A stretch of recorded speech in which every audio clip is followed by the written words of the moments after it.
జగన్మోహన్ రెడ్డికి మాకేమన్నా పొలం పంచాయతా గట్టు పంచాయతా? రాష్ట్రాన్ని నాశనం చేశాడు, ఖచ్చితంగా ప్రశ్నిస్తాం కదా. దాన్ని కాపాడుకునేటువంటి బాధ్యత మా మీద ఉంది. ఇవాళ ప్రజలు మాకు అత్యధికమైనటువంటి ఒక మ్యాండేట్ ఇచ్చినప్పుడు ప్రజల పట్ల మేము బాధ్యతాయుతంగా ఉండాలి, ప్రజల పట్ల మేము ఒక జవాబుదారీతనంతో ఉండాలి. అదే ఉంటున్నాం మేము. ఇది కూడా వాళ్ళకి నచ్చకపోతే ఏం చేస్తాం? 3 లక్షల కోట్ల రూపాయలు అప్పులు చేశారు. సో గవర్నమెంట్ నివేదికల ప్రకారం అంత అప్పు కాదు, 7 లక్షల కోట్ల రూపాయల అప్పే అని తేలింది. సో టీడీపీ ప్రభుత్వం ఒక బూచిగా చూపించి ప్రభుత్వాన్ని ఇలాగా ఎలిగేషన్ చేస్తుందని మాట్లాడుతూ ఉన్నారు. సో 7 లక్షలకి 13 లక్షల కోట్లకి తేడా, వాళ్ళు ఏంటి ఇంత తేడా ఉందని చెప్తున్నారు. నేను ఏమంటున్నాను, ఆర్థిక శాఖకు సంబంధించినటువంటి శ్వేతపత్రం వస్తుంది కదా, అప్పుడు కళ్ళ పిలిపించుకొని చూడమని చెప్పండి. అప్పటి వరకు వెయిట్ చేయమని చెప్పండి. ఎందుకు తినబోతు రుచి ఎందుకు వాళ్ళకి? తినబోతు రుచి ఎందుకు? మీరు ప్రతి డిపార్ట్మెంట్లో, ఆర్థిక శాఖ ఒక్కటే కదమ్మా, ప్రతి డిపార్ట్మెంట్లో ప్రతి కార్పొరేషన్తో సహా ఎస్సీ ఎస్టీ బీసీ సప్లాన్ నిధులతో సహా ఏవేవి నువ్వు ఇవాళ రోజున దారి మళ్లించావో, ప్రజల డబ్బుని నువ్వు అన్యాయంగా అక్రమంగా తినేసావో వడ్డీతో సహా కక్కిస్తాం. సో ఇప్పుడు ఉన్నటువంటి మంత్రులందరూ కూడా సో ఆస్తులు కాపాడుకోవడం కోసం పార్టీని మారే యోచనలో ఉన్నారని చెప్పేసి చాలా మంది వస్తా ఉన్నారు. విడుదల రజని గారు కావచ్చు, రకరకాల వాళ్ళు పేర్లు వినపడతా ఉన్నారు. మాజీ మంత్రులు ఇప్పుడున్న మంత్రులు కదా, మాజీ మంత్రులే. సో ఏంటి మరి వాళ్ళ మీద నిజంగానే అధికారపూర్వకంగా ఏదైతే మీ దగ్గర ఉన్నటువంటి ఆధారాల పూర్వకంగా మరి తిన్నదంతా కక్కిస్తారా, లేకపోతే కక్షపూరితంగా వ్యవహరిస్తారా? నేను మళ్ళీ మీకు చెప్తున్నాను, ఇదివరకు కూడా చెప్పాను, తెలుగుదేశం పార్టీ కావచ్చు, కూటమి ప్రభుత్వం కావచ్చు, ముఖ్యంగా నారా చంద్రబాబు నాయుడు గారు కావచ్చు, ఎప్పుడు కూడా కక్ష రాజకీయాలను ఆయన ఎప్పుడు బిలీవ్ చేయరమ్మా. ఆయన ఎప్పుడూ బిలీవ్ చేయరు. ఆయనకి ఎప్పుడు కూడా ప్రజలు ప్రజాహితం అంతే ఉంటుంది. ప్రజలకు మీరు అన్యాయం చేస్తే మాత్రం వదిలిపెట్టరు. ఆయన ఏమన్నా అన్నా కూడా ఒక క్షణానికి సర్లే వదిలేస్తాను క్షమిస్తాను అని అనుకుంటారు, అంటారు. ఆయన అన్నా కూడా ఆయన సర్లే పోని క్షమిస్తానని అంటాడేమో. ప్రజలకి నువ్వు అన్యాయం చేసావని తెలిస్తే మాత్రం శంకరగిరి మాన్యాలే ఒక్కొక్కడికి. డౌట్ లేదు అందులో డౌట్ లేదు. ప్రజలకు అన్యాయం చేస్తే స్పేర్ చేయము, స్పేర్ చేసే ప్రసక్తి కూడా లేదు. సో మొన్న కూడా ఈ ఎలక్షన్ ఏదైతే అయిపోయిన తర్వాత రోజా గారు కావచ్చు, అదేవిధంగా కొడాలి నాన్నగారు కావచ్చు కూడా మళ్ళీ తీవ్ర పదజాలతో మాట్లాడడం జరిగింది. సో మరి ఏంటి, వాళ్ళని కట్టడి చేసే కార్యక్రమాలు ఏమైనా ఉన్నాయా, లేకపోతే వాళ్ళు ఇలాగ ఏదో సానుకూల స్పందనతో వదిలేద్దాం అనుకుంటున్నారా? ఎవరైతే మాట్లాడిన మంత్రులు అందరూ కూడా వాళ్ళు మనుషులైతే వాళ్ళకి సంబంధించినటువంటి మాటలు మనం వినాలి, వాటిని పరిగణలోకి తీసుకోవాలి. మనుషులే కాదని మనం ఎప్పుడో డిసైడ్ చేసేసాం. సరే, కానీ వాళ్ళు తప్పు చేస్తే వాళ్ళని ఇప్పుడు రోజాకు సంబంధించి చాలా అవినీతి ఆరోపణలు వస్తూ ఉన్నాయి.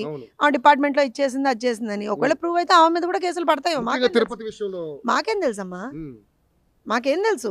ఆ సంబంధిత అధికారులు చూసుకుంటారు, ఆ డిపార్ట్మెంట్స్ చూసుకుంటాయి. కాకపోతే తప్పుడు పదజాలాన్ని ఏ విధంగా కూడా ప్రోత్సహించేటువంటి పరిస్థితి ఉండదు. ఎవడు తప్పులు మాట్లాడినా, ఎవడు తప్పులు చేసినా సరే శిక్ష తప్పదు. చట్టబద్ధంగా న్యాయబద్ధంగా శిక్ష తప్పదు. సో ఇక 6వ తారీఖున ఇరు రాష్ట్రాలకు సంబంధించినటువంటి ముఖ్యమంత్రులు కలవబోతున్నారు. సో వాళ్ళకి సంబంధించి ఏదైతే విభజన హామీ చట్టాల కింద ఉన్నాయో, ఏదైతే ఉన్నాయో వాటి మీద మాట్లాడడానికి 6వ తారీఖున కలవబోతున్నారు. ఎక్కడ కలుస్తారు ఏంటి అనేది ఇంకా డిసైడ్ అవ్వలేదు. సో ఏంటి మేడం, నిజంగా అంటే ఒక మంచి వాతావరణం క్రియేట్ అయ్యే అవకాశం ఉంది, ఎందుకంటే అక్కడ గురుగారు ఇక్కడ శిష్యుడు అని అంటున్నారు. సో ఎలా ఉండబోతుంది? ఇప్పుడు రేవంత్ రెడ్డి గారు ఒక్కరే చంద్రబాబు నాయుడు గారి శిష్యులు కాదండి, అంతకుముందు ఉన్న కేసీఆర్ కూడా చంద్రబాబు నాయుడు గారి శిష్యులే. ఏముంది అందులో, డౌట్ ఏముంది? ఇలా ఇప్పుడు ఆ లెక్క తీసుకుంటే నాకు తెలిసి ఇరు తెలుగు రాష్ట్రాల్లో వేరే పార్టీల్లో ఉన్నటువంటి చాలా మంది తెలుగుదేశం పార్టీ నుంచి వెళ్ళినటువంటి వాళ్ళే. సో ఒక్కసారి పార్టీ మారిపోయిన తర్వాత ఏమంటారంటే it is different, first thing. Second thing ఏంటంటే చంద్రబాబు నాయుడు గారు ఎప్పుడైనా సరే తెలుగు ప్రజల గురించి ఆలోచిస్తారు. ఇప్పుడు ఆంధ్రప్రదేశ్ రాష్ట్ర ముఖ్యమంత్రిగా ఆయన ఆంధ్రప్రదేశ్కి మంచి జరగాలని కోరుకుంటారు. అలానే తెలుగు ప్రజలు ఎక్కడున్నా, తెలంగాణ కావచ్చు, లేకపోతే ఇంకెక్కడున్నా సరే తెలుగు ప్రజలందరూ బాగుండాలని కోరుకుంటారు. ఇప్పుడు వేరే పార్టీల్లాగా, వేరే నేతల్లాగా నా రాష్ట్రం బాగుపడాలంటే పక్క రాష్ట్రాలు నాశనం అయిపోవాలని కోరుకునేటువంటి తత్వం చంద్రబాబు నాయుడు గారిది కాదు. అలాంటి ఆలోచన, అలాంటి సిద్ధాంతం కూడా మాది కాదు. సో ఖచ్చితంగా ఇవాళ రోజున ఎప్పుడైతే మేము మీరు గమనిస్తే ఇది మొదటిసారి కాదండి. 2014లో కూడా చంద్రబాబు నాయుడు గారు ఇలాంటి టాక్స్ ఇనిషియేట్ చేశారు. సో ఇవాళ ఏదో రేవంత్ రెడ్డి గారు ఉన్నారో ఇంకోళ్ళు ఉన్నారో క్వశ్చన్ కాదు అక్కడ.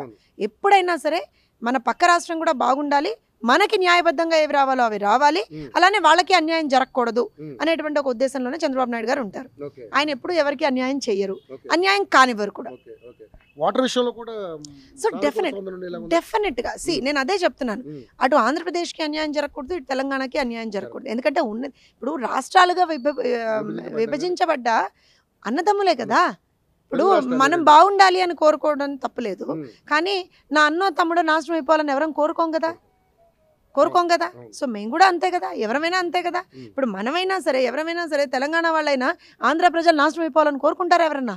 కోరుకోరే. సో ఖచ్చితంగా ఇవాళ రోజున ఏది మంచి ఏది చెడు రెండు రాష్ట్రాలకి అనేటువంటి దాని మీదనే ఒక సానుకూల వాతావరణంలో చర్చలు జరుగుతాయని చెప్పి మేము భావిస్తున్నాం. ఇక ఫైనల్గా మేడం, ఈ మధ్య ఒక వీడియో చూశాను నేను.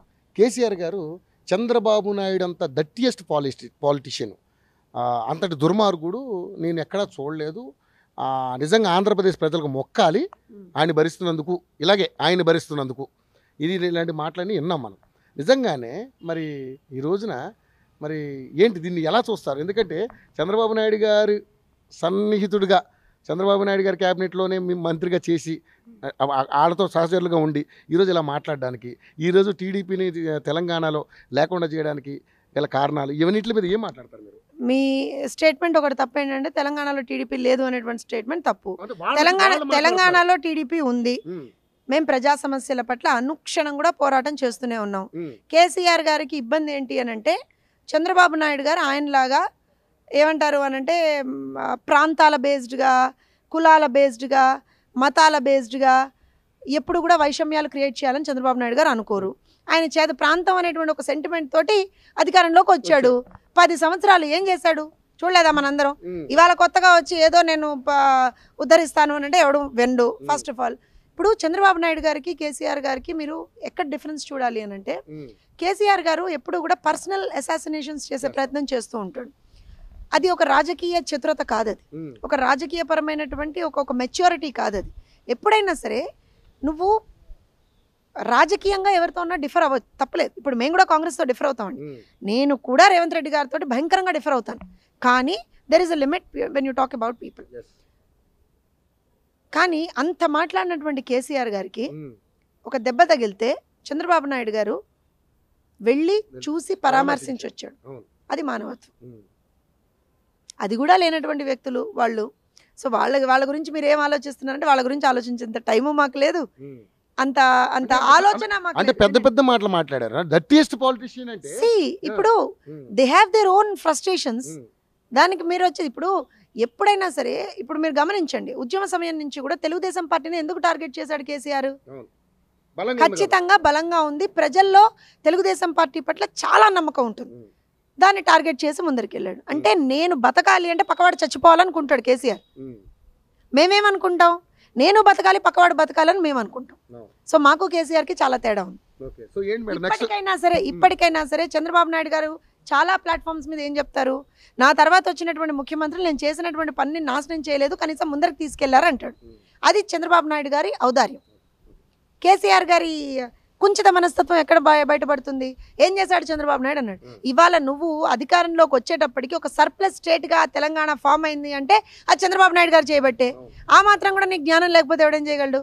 అయినా ఇప్పుడు ఏముందిలేండి, ప్రజలు బుద్ధి చెప్పారుగా, బ్రహ్మాండమైన బుద్ధి చెప్పారు.